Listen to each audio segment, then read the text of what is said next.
after most people I know. But he's a certified exit planner by two different organizations, a valuation specialist, and a master in taxation, all things business taxation, mergers, acquisitions, reorganizations, corporate structure, all the rest of that. And he's also a dad of four boys and probably has a passel of grandkids now. And he's okay on a golf course. And I'm Corby. I have a few letters after my name too. I'm just trying to catch up to Walter. So anyway, great to have you all here. And let's go to the next slide, Lisa. Yeah, so we talked last time, we introduced this concept of the three legs of the stool. And if you've ever sat on a three-legged stool with a short leg, it doesn't sit real well. So again, the diagram, even the Venn diagram is purposeful in that there's much overlap and interaction.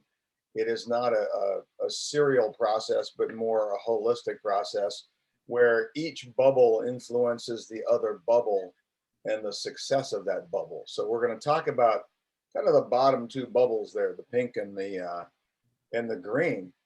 And then notice also a reminder, it's an iterative process. So you learn something about one aspect of it, it will influence the other two aspects and it'll cycle back around. So as we talk about particularly today's topic, we're going to really talk about the implications of one leg being adjusted and how it will affect the other legs. So with that, Lisa, we'll pass it to you. Fantastic. Thank you, Corby. And it's great to be with both you and Walter again. So one of the things that when we're working with business owners that we think about is that it's not just about the financial side of things, it's also about the personal side. Often business owners don't spend a lot of time thinking about the personal side of their goals or the personal financial side of things, that they tend to be very focused on the business goals. To the detriment at times to the personal side. But as we get into thinking about exit planning, it is absolutely critical that those two things start to integrate in a way that perhaps they haven't in the past. So as Corby mentioned, I'm a certified financial transitionist. And what that means is that we are experts and have training and actually bring special tools and process to help our clients navigate through significant transition. To us, a business exit is a significant transition. And there's really 4 stages. What we would say is with business owners, there really are even 5, sort of a double ending. And I'll talk about that a little bit. We're here, the 3 of us, to talk to you today because we think planning and anticipating an exit is really, really important. The more planning you do, the more time you have, the better the transition is going to be, both from an emotional standpoint, from a financial standpoint, from a benefit to the business. All around, taking that time in the anticipation stage is really important. And for most business owners, unless you have a health emergency or an extreme financial crisis, you should have the ability to be in that anticipation stage. Now, what's different for business owners planning an exit is that there's almost a double ending. The first ending comes when you emotionally decide that you're going to be willing to sell your business. And the reality is at that point, you almost sort of head back into anticipation to actually work with people like Corby and Walter and other professionals to work through the logistics, to see what the numbers look like before you get to the transaction. And that's where a lot of experts come in, is at that point at the transaction, that real ending. But the better the work that's done in the first ending and the anticipation stage, the better your transition is going to be overall. What you'll notice, though, is the ending is not the last step. In fact, there's 2 more steps, or at least 1 more before you get to what we would call the new normal. And so that passage, notice how big that circle is. That may take several years to transition from being the owner, maybe now being an employee, or even not having any role in the business, before you get to the new normal of what your life looks like on the other side. We'd all like to believe we just go from ending to new normal. It doesn't work that way. Now, what you'll also notice in that passage circle is things like possibilities, chaos, fear. It can be unsettling to make that transition, especially if you've really devoted your heart, mind, and soul to your business over many years. But there's also some possibilities. Time opens up. Maybe there's some financial possibilities that open up because of the exit and the transaction itself. But it takes time. It is a process. It is not a done, get your money, and you're all set. And we're going to dive into that a little bit more today, but I think that's really important to understand. So often, and Walter will also refer to this when he talks about the gap, is that we need to figure out what your number is, what the personal number is. Now, many business owners have this number in their head. They've just pulled it out, honestly, out of thin air. It feels good. Is it 5 million? Is it 2 million? Is it 10 million? Is it 40 million? Is it 1 million? But they've honestly just pulled it out of thin air, haven't really worked through how much money will they need from the transaction in order to have the life that they want in that new normal that we talked about in the 4 stages. So there's a lot of things that go into the number. Probably the most important one is living expenses, your personal living expenses, and then also the living expenses covered by the business. I'll talk about that in a moment. Because honestly, if you have $10 million, but you're spending $1 million a year, you can do the simple math. That's not even including inflation. You've got 10 years to go. And if you're 65, that's only taking you to 75. So the living expenses are a critical part of determining the number. If you spend a lot, you need a lot. If you spend less, you might need less. So that's, and for most business owners, this is something they have never focused on. We've got some technology we can help. We can go back through credit card statements. There's a lot of things we can look at, but there's another element we'll talk about in a bit, and that is the life that you really want to lead. It might be a very different life than the one you're living right now, where you've got a lot of income coming in and you just don't even need to think about expenses. The other piece that most business owners don't think about, and I'm sure Walter runs into this with his clients, is there's a whole bunch of expenses they've been running through the business, car leases or payments, travel and entertainment, various club dues, even though that's not a deductible expense, but they've been running it through the cash flow of the business. Maybe other kinds of benefits that now they're going to have to pick up. You, the business owner, are going to have to pick up the cost for, and they become part of your retirement living expenses. So this is really important. And often this is a big surprise to business owners. And then there's things like, do you have kids that are going to college? Do you have parents that you're taking care of? What else do we need to plan and factor in? Obviously, the other thing most people think about besides just having this big number is how much am I making on my money? But if you're getting ready to live off of this money, we need to think about what's going to be a reasonable rate of return. How much risk can we take? And then the one that everybody leaves out is inflation. That's a hot topic right now. It's a little high. It's been historically low, but that's something that if you don't factor that in as an input, you really could come out short. And then we have to talk about longevity and health. How long are you going to be on the planet? How many years do we need to plan for? If you're planning on a long life ahead of you post sale, we need more money. And then the one I'm going to leave to Walter is taxes. And that's one that, again, business owners hate to talk about, don't think about, and yet is a really critical factor. And so we put these all into our software. What's interesting about working with business owners is that it's not unusual for them to not have many assets outside of the business. Maybe you've got a 401k, but maybe you haven't always maxed out. Maybe you've built a little bit of investments or savings on the side. Often when we run these numbers, unlike folks that are W-2 employees where they've been saving and we talk about how much do you need to save to get to retirement, we have to go with the math a lot differently. We need to say to you, how much do you need to pull out of the business over the next few years to retire? And by the way, you have to hold on to that and invest it. Or how big of a transaction net of taxes how big of a windfall do you need to have at X year that's going to help you get there? So we run the planning numbers very differently for business owners than we do for traditionally employed clients. So there's a lot to think about when you're thinking about your number. It's not just some number up here. And I'm going to let Walter talk a little bit more about what goes into that. So Walter, why don't you take it from here? Thanks, Lisa. So when we deal with business owners, usually they have, like Lisa's referred, they usually have two different numbers in their head. One is the amount they believe they need to have a successful retirement or next stage of life.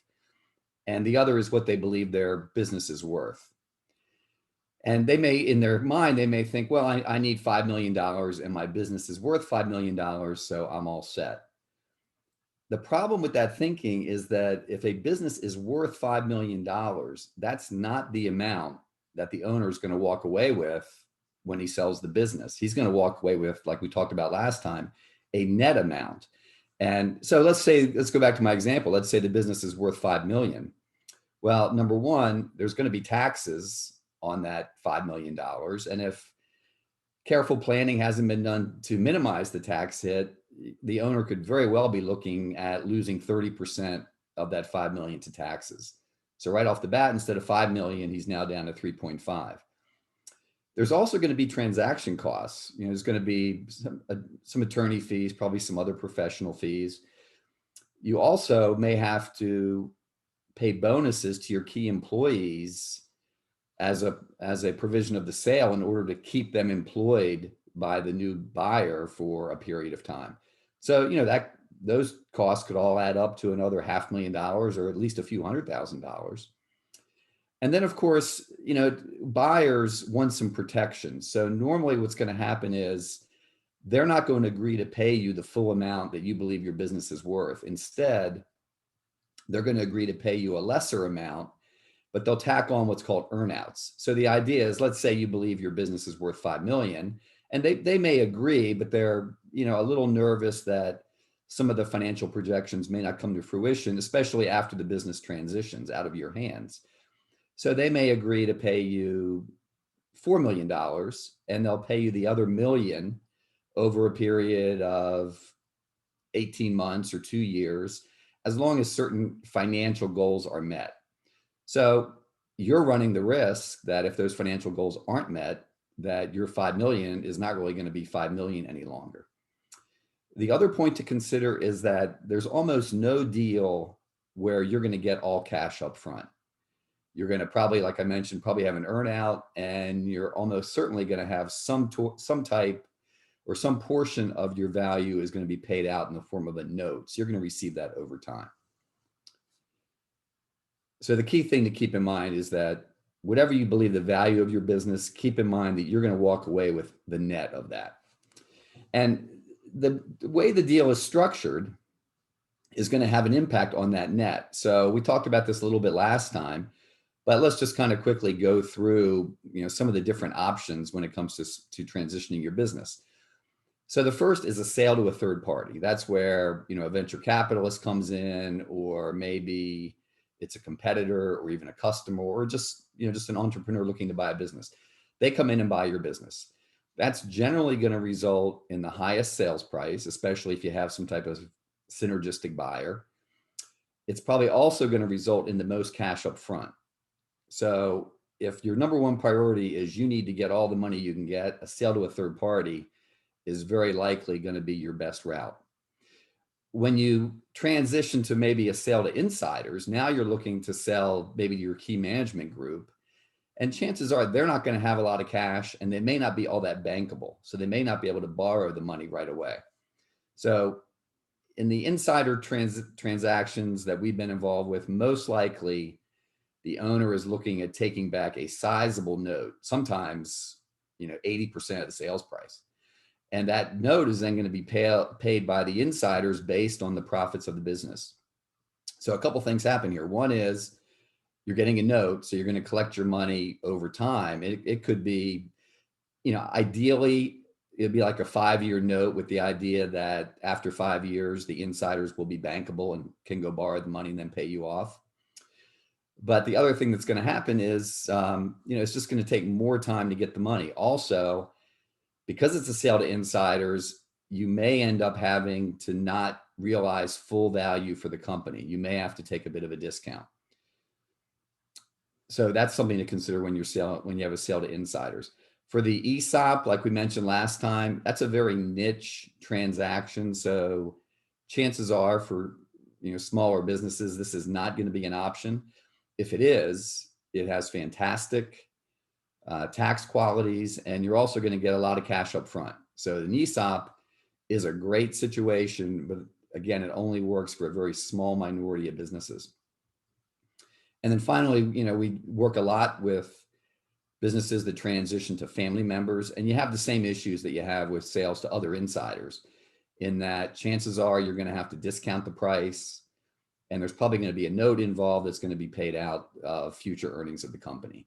So the bottom line here is that, it's very possible that your financial needs are going to preclude you from considering certain deal structures. You may end up having to go with a sale to a third party because you're in a situation where you really have to max out the finances.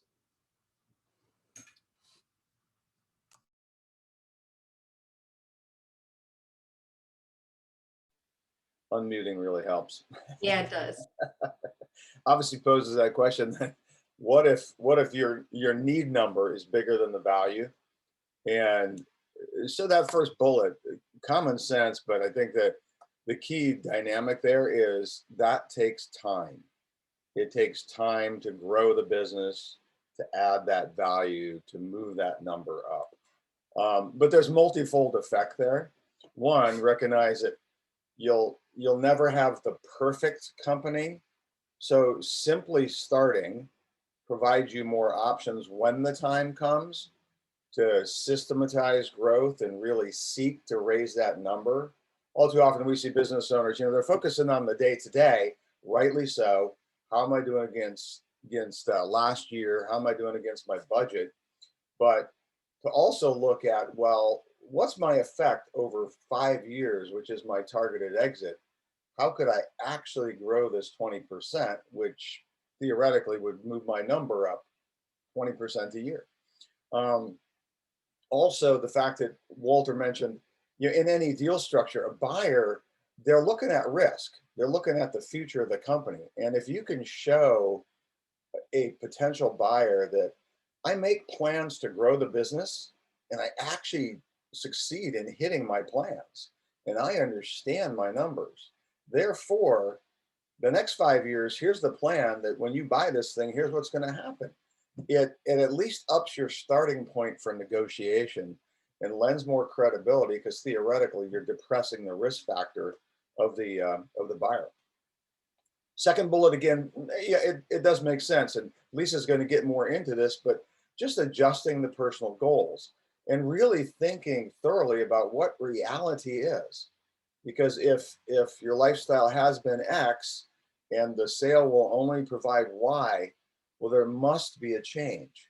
And so just walking through those issues and realistically stepping the number down in a way, but also focusing in on quality of life and what's really important. That's the real art of the mix of financial planning and transition planning. At least I'll talk about the third one as well, but boy, while the cash is flowing through the business, maximize how much is being set aside. So when the time comes, we've had the pleasure of working with some business owners that they can say, you know what, I don't actually need a penny. I don't need a penny from the sale of the business because I'm set. I've been socking money away. I've been taking some of the cash and yes, joining the country club, but also yes, investing. So I'm ready. And then, as Walter alluded, changing the sales structure. He could explain far more, but oftentimes even the maximum price tag is not necessarily the maximum amount of cash that you're going to bring home. And there are a million different options in terms of, if you own the facility, renting it back. If you can remain on a board of advisors and be paid, there's a lot of ways to keep the cash stream flowing. And that's where having the right professionals in the mix that are not going to be formulaic, but instead really understand the holistic implication of sales structure and really make a difference in survival. Next slide. And then obviously we want to protect the value. Certain things can just blow up that number, and particularly for partnerships, that buy-sell agreement. We've had the unfortunate situation of talking to owners, partners, that they had a buy sell that was 20 years old. And when the time came, that buy sell had not been updated. When the company was worth $1 million, it was a very different math equation than when it's worth 10 million. And not only does it have a negative financial effect, it just has a massive negative relational effect, because I think I deserve this. No, you don't. We know brothers-in-law that were in business for 20 years that have not spoken to each other now in 4 years because this wasn't updated, and neither was satisfied. Life and disability, 50% of exits are unplanned. And so having the right insurance in place and keeping that insurance updated so the family is provided for just in case something happens, critical, critical, critical. Employment agreements. And again, we know the HR laws change, and non-competes in some cases are not, they're just not effective. At the same time, thinking through what you really want from your employees and how you really want to care for your employees so that they're happy and satisfied and don't just leave and become a competitor, but instead they actually stay on board and they want to stay on board. So they're part of the solution for the new owner. That helps a new owner go, yep, I got a great deal here. Then intellectual property, and you know, there's trademarks and patents and all the rest of that, but there is that just simple element of what's your differentiator? Why do people come to you? Well, codifying that and protecting that and making sure that reputation of the business remains, because that's valuable to the new buyer. If it's protected, you know, it may not be an impenetrable wall, but at the same time, far more surety for the buyer and far more value in the goodwill aspect. So Lisa's going to talk about the next. Yeah, and before I move on to the next slide, I mean, and I think Walter and Corby would agree that especially if you're doing a third-party sale, but even if you're doing an internal sale and they're savvy and smart, having all of these elements in place can impact the value and the success of the transition and the sale. That you know, especially a third-party sale, they're going to be worried about employees leaving, the IP being, you know, taken, and so they're really going to want to see these things in place in advance. You know, if you're screwing around at the last moment trying to put this in place, that may impact what you're able to secure from a value standpoint and the terms of the deal. So I think it's really important to, you know, these are not just like good things to have in place. Often they are really required in order to seek a serious sale. But another footnote on IP in particular, if any software involved, whatever, being very clear as things are being developed, who owns what, and ensuring that it's very clear that you own what is developed. Heard of hundreds of cases where developers build something, they're 1099s, and technically they own it. And the person that paid for it doesn't, because the agreement itself wasn't clear right up front when it got developed.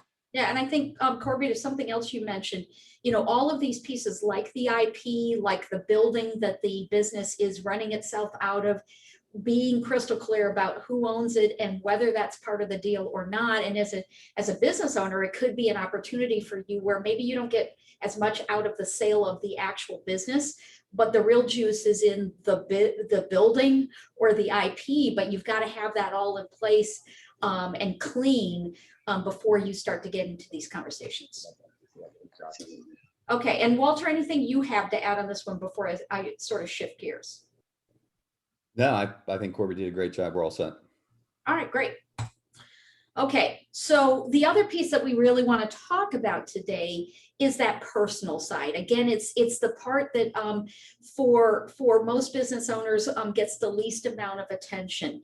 What are you going to do with your life? It is not uncommon for a business owner who's owned their, he or she who's owned their business for tens of years, decades and decades, to have their identity really tied up in the business. And so one of the big threats, I think, for business owners transitioning out of their business is this loss of identity. And if it's all tied up in the business, it can be a big gap, emotional gap if you haven't started to work on that in the anticipation stage. One of the things that we're going to send out after today's webinar is a questionnaire that I picked up over the years and fine-tuned a little bit, called "Are you ready to retire?" And you'll notice I put it in quotations and air quotes, retire, because most of us don't like to think about retirement. That sounds like we're being put out to pasture. It's not an ideal situation. Maybe there's something else we want to do. So it's really reinvention is often how we like to talk about it. But nevertheless, when you're making one of these kind of transitions, there's a lot of things to think about. I think when you see the questionnaire, you will probably be thinking, wow, I didn't realize I needed to do something about that, because there's a whole bunch of different areas, everything from financial considerations to personal health and personal emotional considerations. And one of those considerations is the relationship side. So what's your spouse doing? How do they feel about you making this transition, or your significant other? Are they ready for you to be around more? Are they already retired? Sometimes when we have couples who don't retire together, there are pros and cons of retiring together, because it's a big emotional transition for everybody, and that could be a lot for the relationship. Sometimes when we have separate transitions, that also can be challenging, because if you've got somebody who's now going to be more available, they have more time, maybe they want to travel, the other person's still working, it can create some tension. So there's really some important considerations and conversations to have as far as, what are the expectations of how much you're going to be around? What can we do? That kind of thing. And likewise for the family, perhaps you're younger and you're going to retire or exit, and there are some family support needs. And I mean, from a time standpoint, who's going to do that? How is that going to work? Well, how are the roles going to change within the family? Also, if it's a fairly big financial transaction, you may need to do something called managing expectations. We actually have a tool called managing expectations, both for you and those around you, because if it is a pretty big financial windfall, often there can be a lot of expectations that wealth is going to be shared throughout the family. And so that needs to be planned for, discussed, and honestly just thought about. And then additionally, friends. So again, sort of like with your spouse or significant other, you're thinking, hey, I'm gonna have all this time with my friends. Well, maybe your friends are still working. So what are those expectations going to be? How are they going to see you? What kind of life have you developed outside of the business so that you can move meaningfully into that next stage, as Corby was talking about? So what can go wrong when we don't solve for the personal side of exit planning? So let's say you financially, the transaction looks great on paper. You've got a great buyer. The terms of the deal are great, but you spent your whole time on the deal and didn't spend any time building out that life post sale. So there's a number of things, and I'm going to open it up in case Corby and Walter have some specific stories, but I think there's at least 3 things that can go wrong when we don't solve for the personal side. One is that we've seen business owners who sabotage the sale. Now that may sound crazy, but they do, because they don't want to leave, because what are they going to do when they leave? And yeah, the money looks great, but what am I going to do? I don't have any identity. Who's going to know me? How am I going to describe myself when I'm out at a cocktail party? And so they may do subtle things that unravel the sale, maybe not providing the information that needs to be provided, or literally creating tension within the team, or just being difficult and with the buyer, to the point where the buyer says, the heck with it, I'm not doing this. Second of all, it could be a bumpy, unsuccessful transition for the owner and the business itself. So if you can't seem to get yourself out, there wasn't really an earnout, maybe they're not expecting you to be around, and you're showing up every day and you're trying to still run the business when you're not the owner. That can be horrible. And if there is an earnout and you're meddling in places you're not supposed to be, that could disrupt what you're going to make on the backside of this. And then finally, on a really personal note, and I know I've got a lot of women here, some men, if you are working with men, this is especially an issue. There are statistics out there that show that when men retire, whether it's exiting from a business or from a traditional corporate job, that if they retire before 65, they are much more likely to have a heart attack. And I know that sounds horrible, but that's the reality is. And the reason we see that happening is often maybe they haven't taken as good a care of themselves from a health standpoint, as well as a mental health standpoint, and prepared for that transition. And it is stressful. And they don't know what to do. And I know it sounds crazy to think that that would happen, but it can, and it can create stress within, relationships and family. And as a consequence, it really can hurt what that next stage looks like. So Corby, Walter, I don't know if you have any examples of where maybe things didn't go as well because the seller didn't walk through all of this. Yeah, I think just to put an exclamation mark on what Lisa was saying, we belong to this organization called the Exit Planning Exchange. And the very first meeting I went to was like 6 years ago. There was a gentleman who had been exit planning for 40 years in the DMV. And he sat down and told me he has spent his last 4 years prompted by a spouse who had gotten a call, who had called him and said, he is driving me insane. He doesn't know what he's going to do. He's lost his identity. And life was just horrific for her because he had just not ever thought about who is he and what does he do? And so again, to this gentleman's credit, he actually had spent the last 4 years really just working with clients he'd worked with before, helping them kind of after the fact figure it out. But it was already, boy, a lot of water under the bridge and a lot of damage done. And, I mean, as an older guy, I was a Navy Reserve captain at one point in time. And the next day I wasn't. And you go from having some status that identifies you to now what? It takes an impact, so anyway. And Walter, I don't know if you have any situations you've run into like this. Well, what comes to mind is, and it goes back to planning or considering who you're going to transition the business to. Because I've had clients who, for one reason or another, they really felt they needed to maximize the financial return. So they went the third party route. And they didn't realize the impact it was going to have on them when that buyer just trashed the business. They were, in the one case I'm thinking of specifically, and Corby's aware of it, the buyer came in, said all the right things, how they love the culture and they love the way the business ran. And their goal was just to keep this business going. And instead what they did is they came in, started cutting costs, started slashing staff. And their goal all along was to do some type of roll up.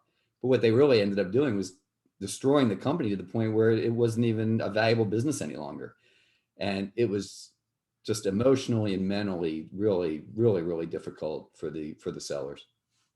Wow. And so, that brings up just a quick story with one client that we began working with a number of years ago, who was already starting to develop his exit strategy. And as one of the first things that we do in our work with clients, whether they're business owners or not, is to begin with a series of life planning exercises. And what came out of that really early on was that he hadn't treated his employees as well as he might have, but he wanted to make it up to them on the backside in the sale. And he could have made a lot more money at the sale with a third party transaction, but he wanted to do an ESOP because he felt that was a way to sort of say thank you to his employees, and that gave him peace of mind. And so in the end, that's the direction they went. It worked out beautifully for him. As Walter has alluded to, it can work really well with the right kind of business. And so he was at peace with the kind of sale he did, because honestly, it was to make up a little bit for how he had been as a boss. That's interesting.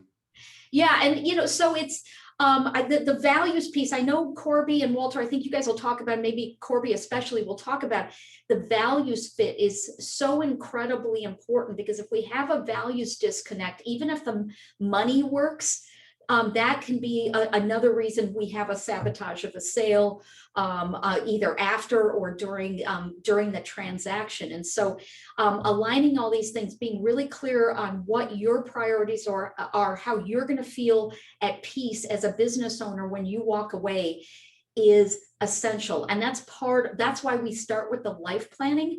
And then we marry that with the how much money, what's your number, what's the business worth, all of those pieces go together, and we work as a team to figure this out. Because, you know, if we were just looking at your numbers or looking at your business from the outside, we might go one direction. But once we start to understand at a deeper level what's important to you and what you're going to need, that may completely shift what the best exit strategy is and exit path is. And so that's why the holistic and integrated with the traditional part of this is so incredibly important, and why we like to work together as a team.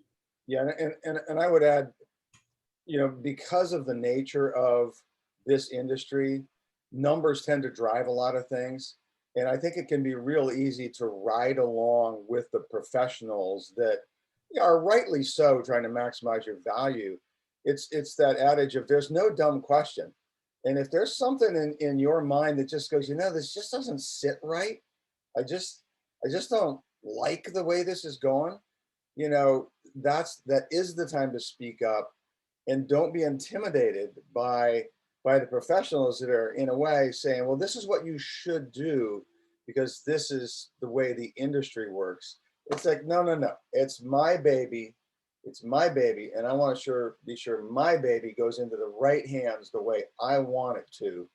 And so, you know, anyway, speak up when you feel that thing, whatever it is. Yeah. So to quickly chime in, sorry, my brother just sold his company 3 weeks ago at this point, and he sold to Stanley Black & Decker, so a small tech company.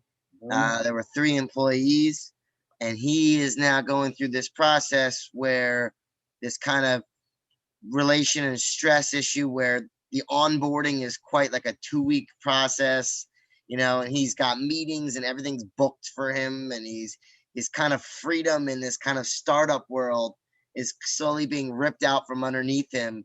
And a real eye-opener, that something he couldn't plan for and we didn't realize, is his head of sales at the time will be head of sales going forward, but the main sales guy, his wife is due in 2 weeks and he is losing paternity leave. So the only way to qualify for 2 weeks paternity was to be there for a year. So that's something that wasn't planned for, and that's going to be a financial burden. And it was a discussion. My brother had to kind of assure him, you know, financial stability and things like that, so that he didn't leave to either find a job that would give him paternity or just take off more time than go find a new job, because 2 weeks paid time off in a sales job, it's not the best kind of benefit.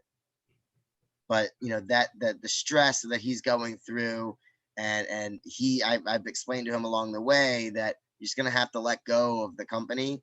The more you hold on, the more it's going to irritate you. And he's got a big earnout and he needs to stay there.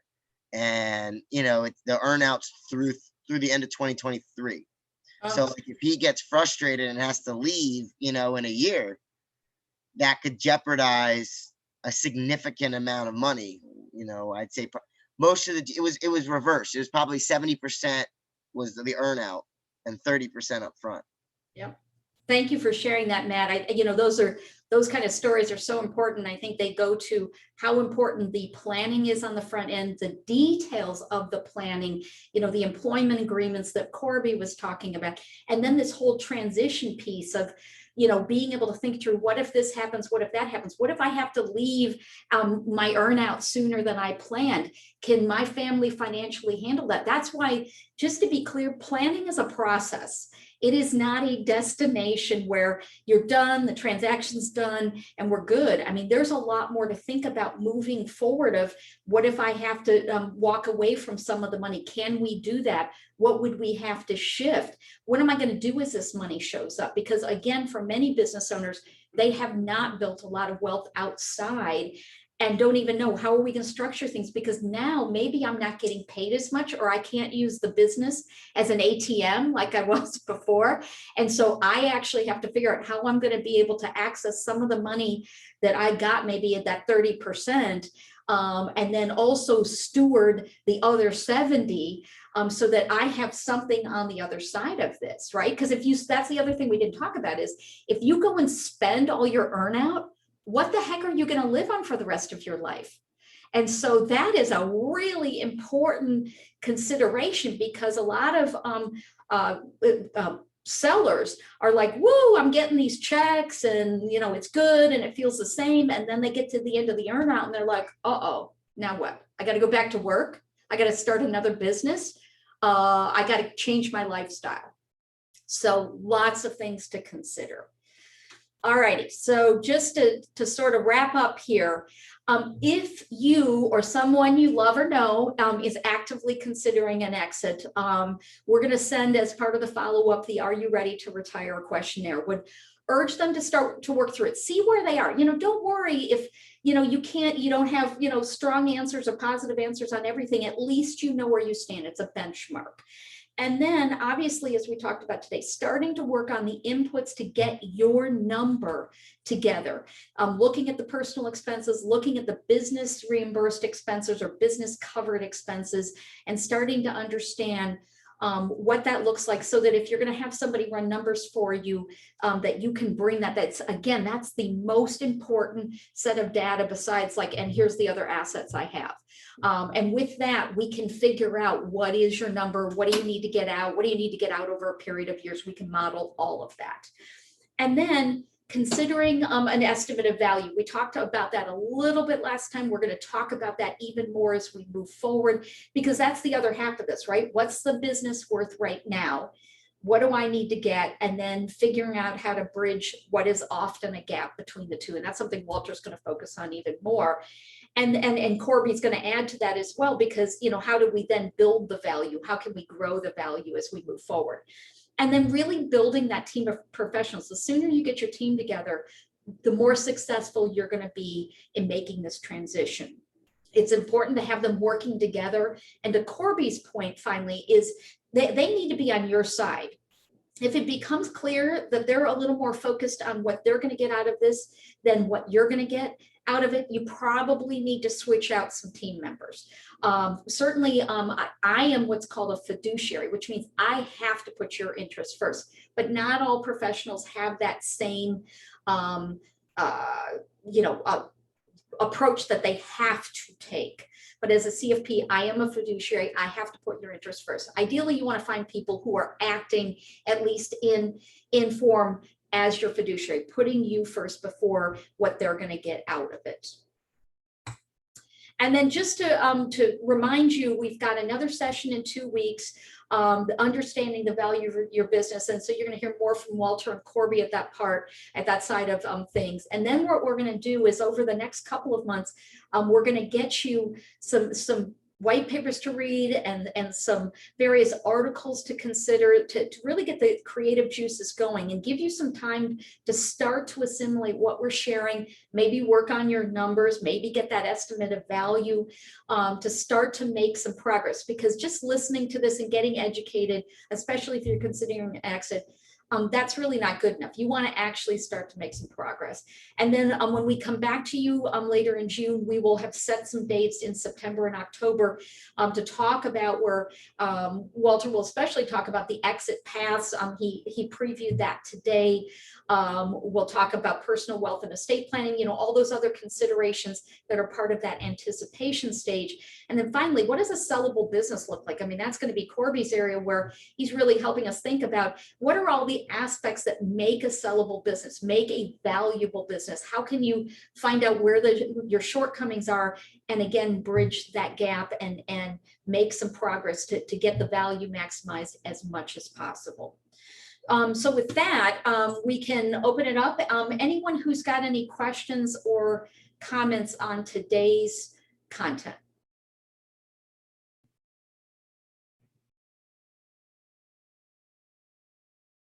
And if you want to say something, you got to take yourself off mute. I'm going to stop sharing here. Anybody? So Lisa, I had a question for you. When we talked early on that just the emotional aspect and the person that's prone to could lean toward actually sabotaging a transaction. How do you you're a financial person. How do you handle that? How have you actually equipped yourself to be able to enter into that kind of? Yeah, it's so obviously it's not a financial conversation. So assuming I think we can handle it, that's why we spend several of the first meetings with our clients, our business owner clients, working through a series of life planning exercises to understand at a deeper level what is truly most important to them. And this is with their spouse, by the way, because if we're not on the same page with our significant other or spouse, that is a problem. And then really starting to flesh out what does that ideal day and week and life post sale look like? Literally, we have an exercise where we go through to look at that and we develop a vision statement around what is that life going to look like? That becomes the cornerstone of their personal plan. And so then what's helpful about that is if we know what the touchstone or the cornerstone is, if the sale strategy, the exit path, as Walter talked about, is not aligning with that, we're going to wonder as part of the team of how to deal with that. So that's, and if we're seeing the sabotaging, probably what I would be doing is wondering, we like to wonder about, hey, it seems like you're having a hard time making the transition. Can we talk about what's going on there? Look, can we try to unpack that a little bit? And I will be very honest with you, if it's really, really serious and really destructive, I'm going to recommend perhaps another kind of professional to get involved. We know folks who are CEO coaches. I know plenty of executive coaches. If the life planning work I'm doing isn't really cutting it, we may need to get somebody else, whether it's a CEO coach or a therapist involved, because these are big, important emotional issues.